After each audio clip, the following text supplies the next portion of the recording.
gida a cikin wani gari wanda babu wanda yake so ya shiga ko ya kwana a cikinsa, saboda duk waɗanda suka kwana a ciki to washe gari sai an fita da gawarsu suna matattu har lahira. Saboda haka kowa ya ringa tsoron mallakar wannan gida ko kuma ma ya shiga ya kwana a cikinsa. Ana nan wata rana sai wani matafiyi ya zo wucewa cikin wannan gari, sai aka kwashi labarin nan aka bashi na wannan gida. Sai ya ce shi ya amince a bashi wannan gidan ya zama mallakin shi, kuma tabbas zai kwana a cikinsa. Mutanen gari suka ce a'a, kafa ka kwana a cikin gidan nan akwai matsala fa, in dai ka kwana to fa shikenan fa taka ta ƙare.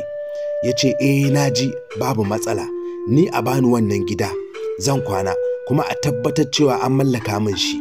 Kada fa na je na kwana a cikin gidan sannan ku zo daga baya ku ce fa ba mallaki na bane. Mutanen gari suka ce mun ji mun yadda, in dai ka kwana a ciki ya zama mallakinka, domin asalin ma masu gidan ai lokaci ɗaya wannan matsala ta afku aka kawai ga wasu.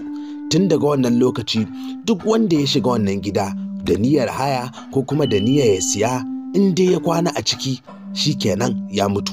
Bayan an yarjejeniya da wannan mutumi kowa ya amince daga cikinsu, shikenan sai bayan isha'i wannan mutumi ya yi sallama da mutane ya tattara kayansa ya shiga cikin wannan gida. Mutanen gari suna Allah safiya ta yi domin su je su kwashi gawarsa, saboda sun gaya masa ya ƙi ji. Har wasu daga cikinsu suke cewa kai wannan ai shikenan tasa ta ƙare. Sannu safiya ta yi, mutanen gari suka fito suka taru a ƙofa wannan gida domin su ɗauki wannan gawan mutumin. Cikin ƙanƙanin lokaci wannan mutumi ya fito daga cikin wannan gida.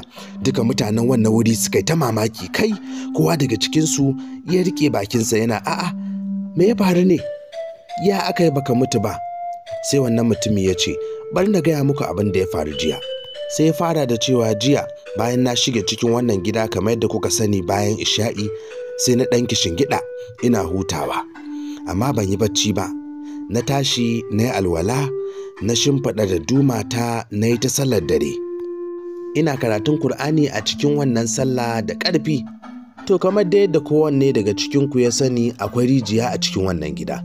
To inda na shimfiɗa da dumata tana kallon wannan rijiya, domin ni gaskiya a tsakar gida na yi wannan sallah. Ina cikin yin wannan sallah ne tsakar dare, lokacin wuraren karfe 2:30 zuwa karfe 3 na dare. A lokacin na kashe 'yar fitilata ta a ci balbal, kwata-kwata babu